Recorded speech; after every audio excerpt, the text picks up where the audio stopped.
shot of the recently renovated Rose Garden at the White House, which will be the location for the First Lady's speech tonight. We just saw Vice President Mike Pence and the Second Lady Karen Pence, his wife, walk down the colonnade there. There's quite a number of people there in the audience. As you can see, they're sort of slightly socially distanced.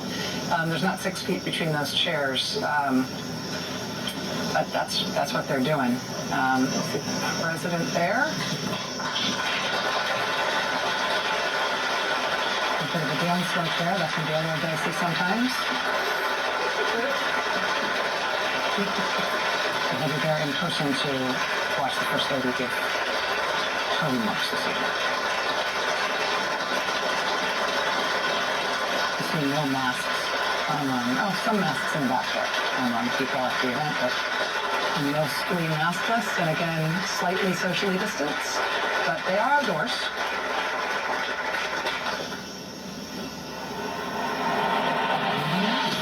It is my great honor to present First Lady Melania Trump. First Lady Melania Trump. First Lady Melania Trump officially kicking off her Be Best initiative. She is courageous. She's taking on a tough topic, focused on the well-being of children, social media use, and opioid abuse. Let's join together in the committing to help children dream big, think big, and do all they can to be best in everything they do. This is her showcasing what she brings to the position of First Lady. She is smart, independent, and I think people have underestimated her big time.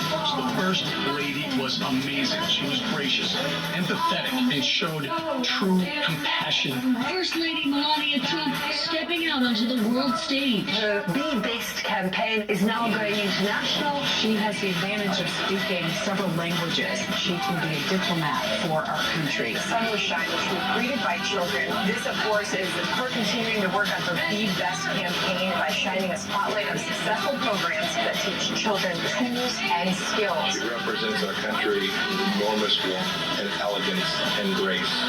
Throughout history, women have made lasting impacts in society, and these women represent the strength of the female spirit. As First Lady of the United States, I'm proud of what this country continues to do for women. And we as women must continue using our great tool of empowerment, our voices. It was a very important moment for Melania Trump. This was a really prominent week for her. The iconic White House Rose Garden has been renovated for the first time in 60 years. When the history books are written, there should be a special chapter reserved for our First Lady. She is incredible, First Lady. An amazing mother, an incredible woman, First Lady Melania Trump.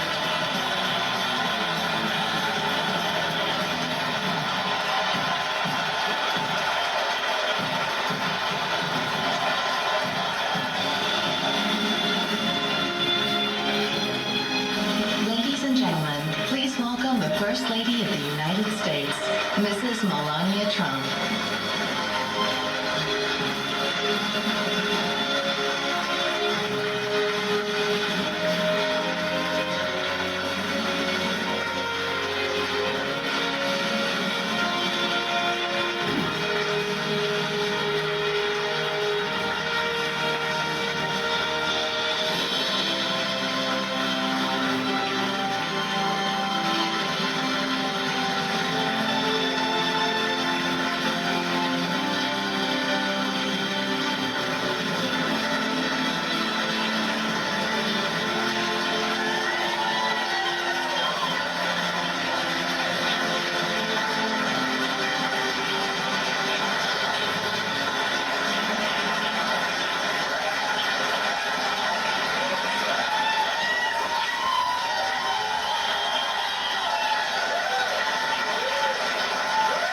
Good evening. It seems like just yesterday that we were at our first convention where my husband accepted the Republican nomination and then became our 43rd President of the United States. Yet the energy and enthusiasm for who should lead this nation, it is real today as it was 4 years ago. I know I speak for my husband and the entire family when I say we have not forgotten the incredible people who were willing to take a chance on a businessman who had never worked in politics. We know it was you who elected him to be commander-in-chief, and we know it is you who will carry us through again. We were humbled by the incredible support then, and we are still grateful today. I want to acknowledge the fact that since March, our lives have changed drastically.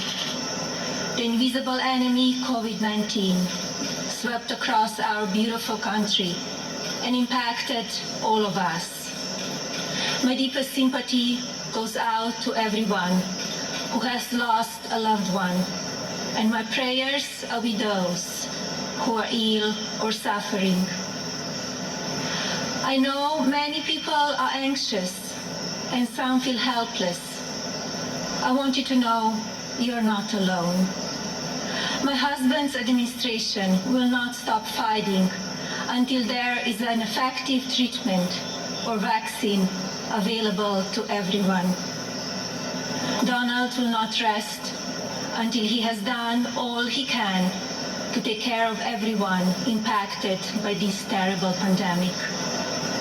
I want to extend my gratitude to all of the healthcare professionals, frontline workers and teachers who stepped up in these difficult times. Despite the risk to yourselves and your own families, you put our country first, and my husband and I are grateful. I have been moved by the way Americans have come together in such an unfamiliar and often frightening situation. It is in times like this that we will look back and tell our grandchildren that through kindness and compassion, strength and determination, we were able to restore the promise of our future. Businesses stepped up and volunteers stepped in. People were eager to share ideas, resources, and support of all kinds with neighbors and strangers alike. It has been inspiring to see what the people of our great nation will do for one another, especially when we are at our most fragile. Speaking of strength and determination, we recently celebrated the 100-year anniversary of the passage of the 19th Amendment. Yesterday, on the North Lawn of the White House, we unveiled an exhibit dedicated to women's suffrage. The exhibit called on children from across the country to send art honoring the meaning of this important time in women's history. When I was judging the entries, I reflected on the impact of women's voices in our nation's story and how proud I would be to cast my vote again for Donald this November. We must make sure that women are heard and that the American dream continues to thrive. Growing up as a young child in Slovenia, which was under communist rule at the time, I always heard about an amazing place called America, a land that stood for freedom and opportunity. As I grew older, it became my goal to move to the United States and follow my dream of working in the fashion industry. My parents worked very hard to ensure our family could not only live and prosper in America, but also contribute to a nation that allows for people to arrive with a dream and make it reality. I want to take the moment to thank my mother and father for all they have done for our family. It is because of you that I'm standing here today.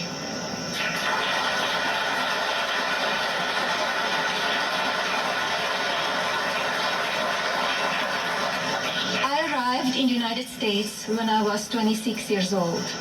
Living and working in the land of opportunity was a dream come true, but I wanted more. I wanted to be a citizen.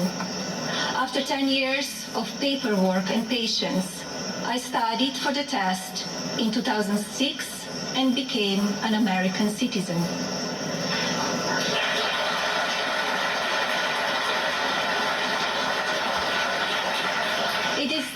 of the proudest moments in my life because with hard work and determination, I was able to achieve my own American dream. As an immigrant and a very independent woman, I understand what a privilege it is to live here and to enjoy the freedoms and opportunities that we have.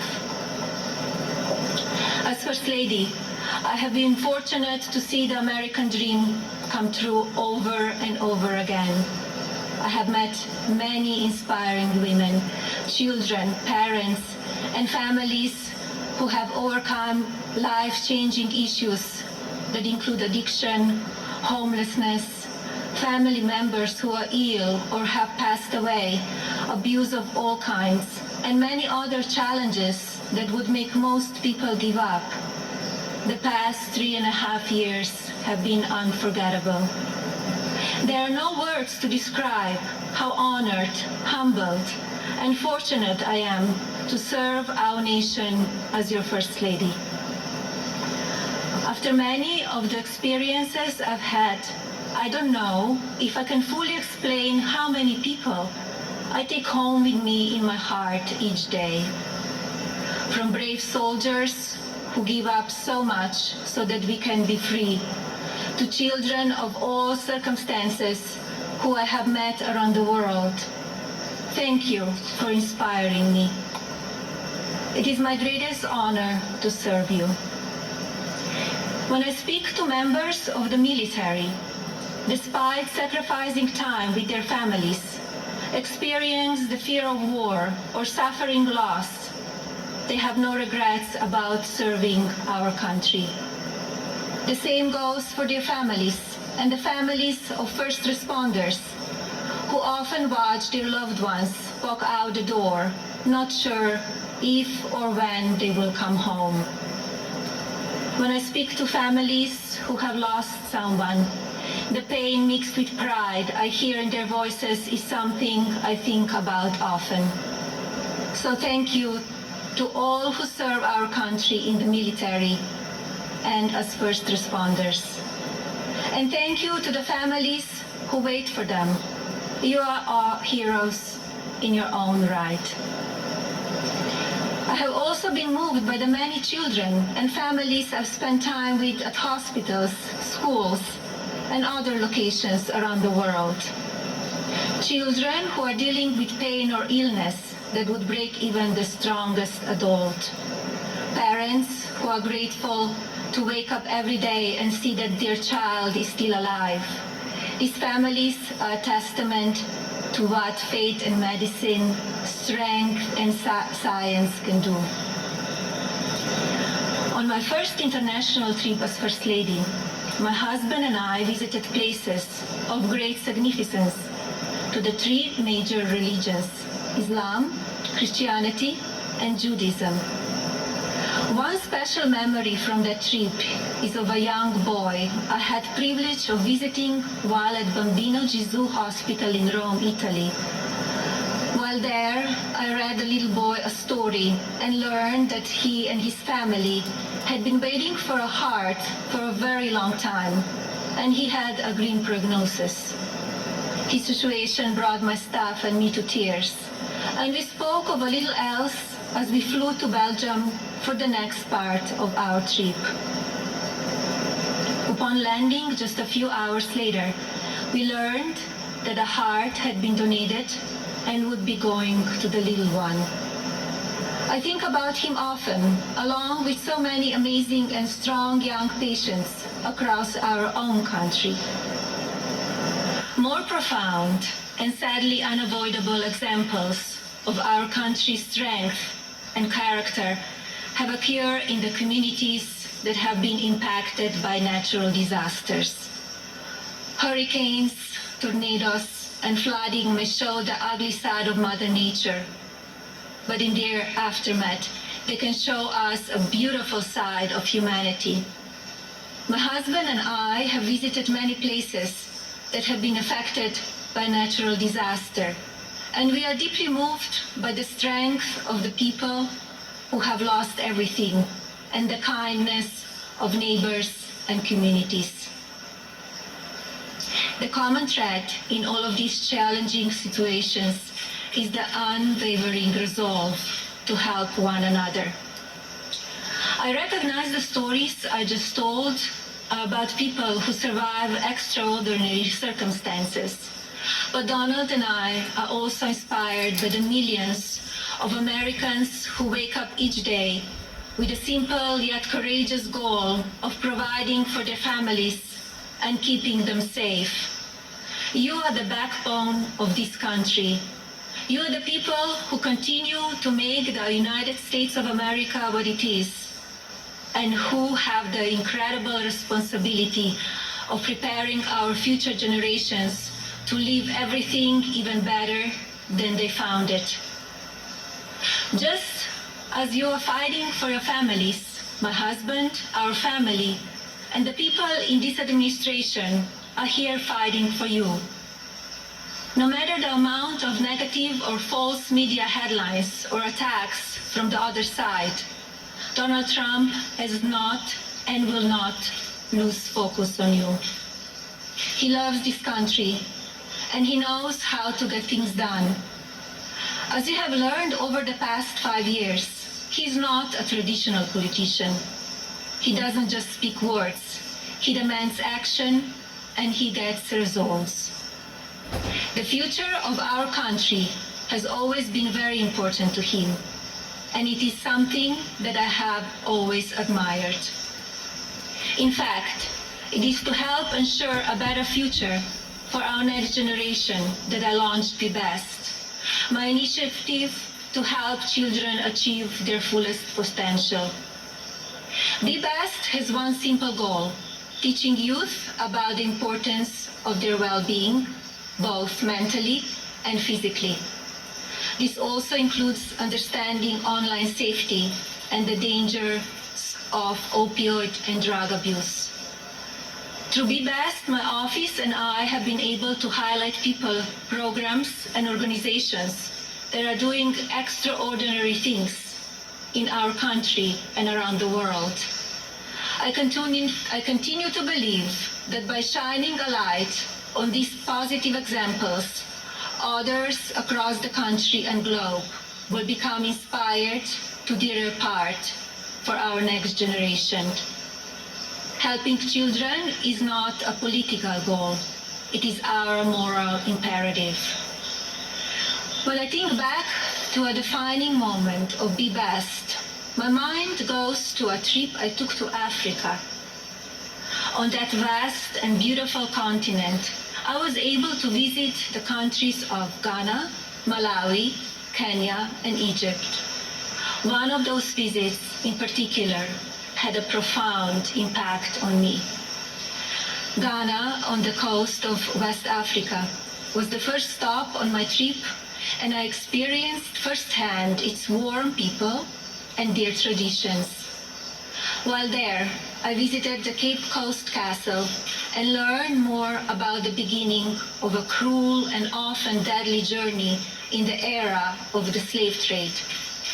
I was horrified when I listened to the guide tell me so many inhumane stories, and I gained new perspectives.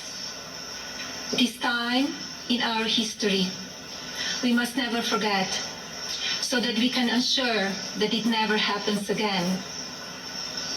Like all of you, I have reflected on the racial unrest in our country.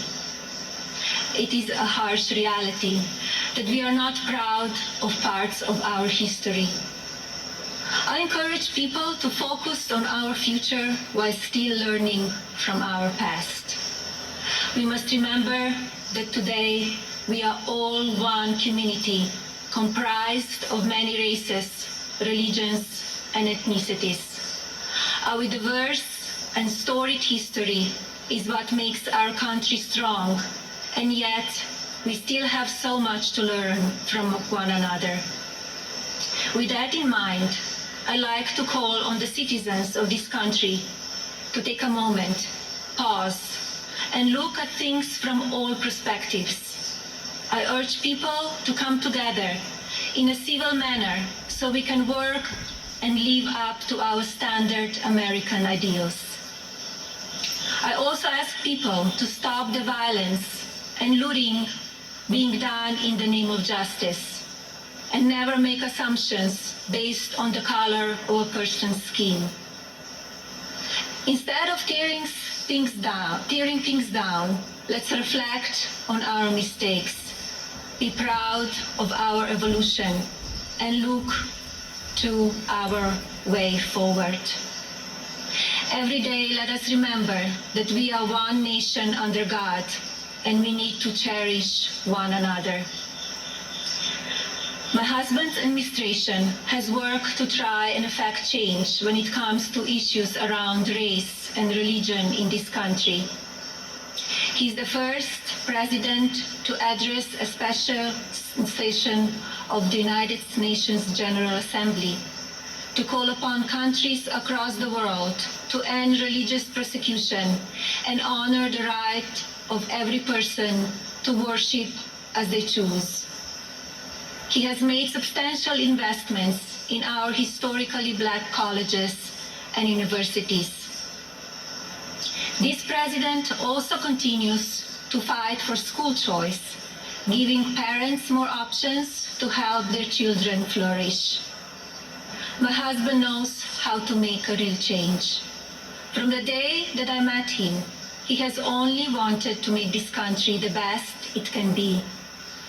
For many years, I watched him grow concerned and frustrated, and I'm so proud to see the many things he has done in such a short time. America is in his heart. So while at times we only see the worst of people and politics on the evening news, let's remember how we come together in the most difficult times.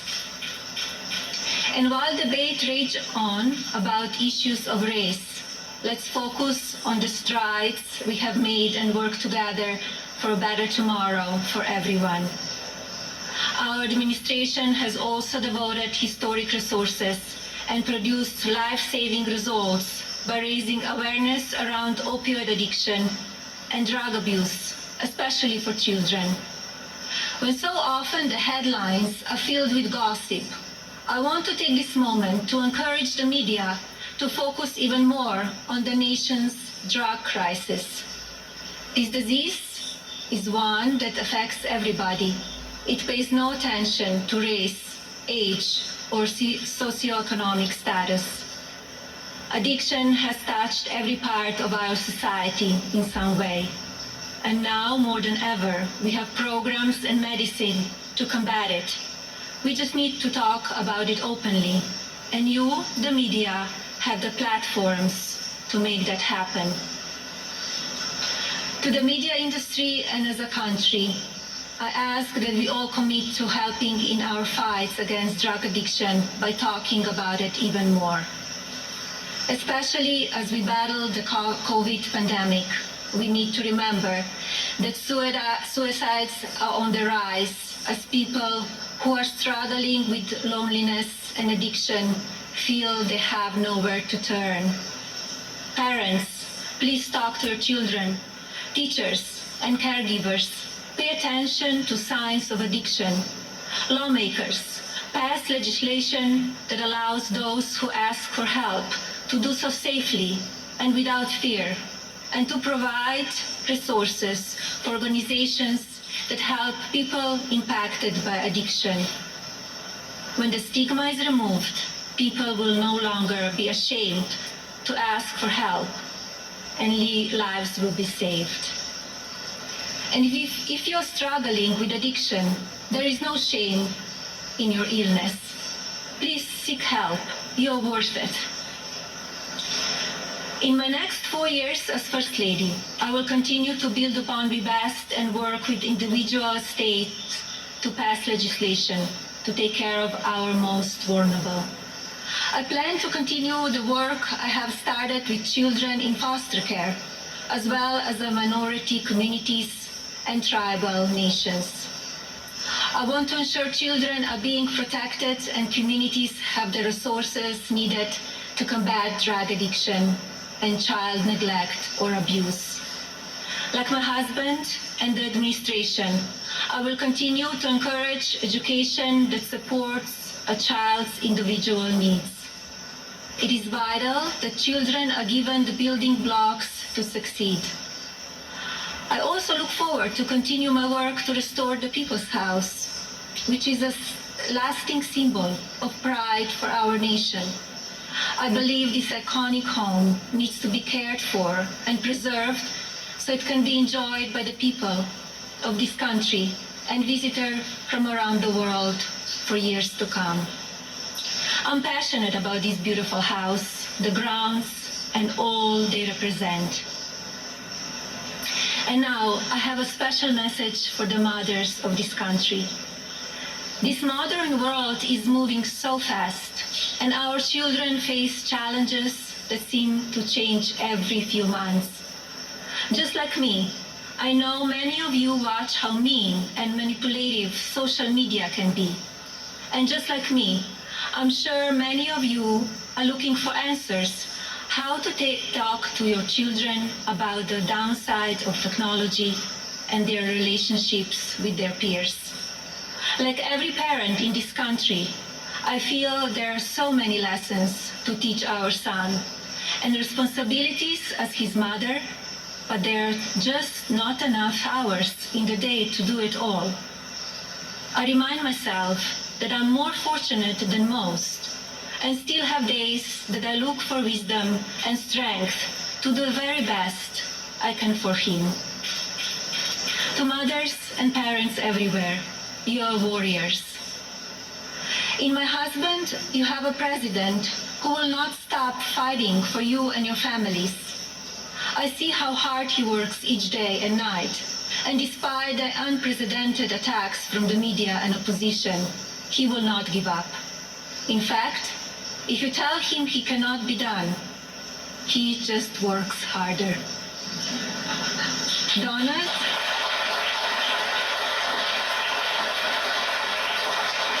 Donald is a husband who supports me in all that I do.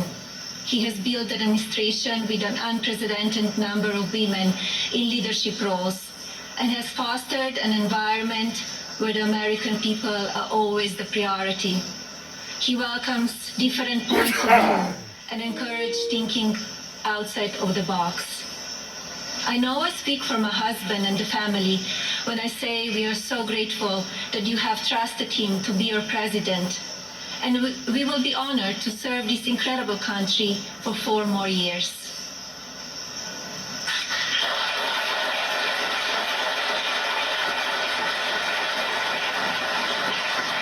As you have heard this evening, I don't want to use this precious time attacking the other side, because as we saw last week, that kind of talk only serves to divide the country further. I'm here because we need my husband to be our president and commander-in-chief for 4 more years. He is what is best for our country. We all know Donald Trump makes no secrets about how he feels about things. Total honesty is what we as citizens deserve from our president. Whether you like it or not, you always know what he's thinking. And that is because he's an authentic person who loves this country and its people and wants to continue to make it better. Donald wants to keep your family safe. He wants to help your family succeed. He wants nothing more than for this country to prosper, and he doesn't waste time playing politics. Almost 4 years ago, we went into Election Day completely underestimated. Despite what is being said again this year, I know, just as you do, that Americans will go to the polls and vote on the behalf of their families, our economy, our national security, and our children's future. To vote for those ideals is not a partisan vote. It is a common sense vote, because those are goals and hopes that we all believe in. I believe that we need my husband's leadership now more than ever in order to bring us back once again to the greatest economy and the strongest country ever known. God bless you all, your families, and God bless the United States of America.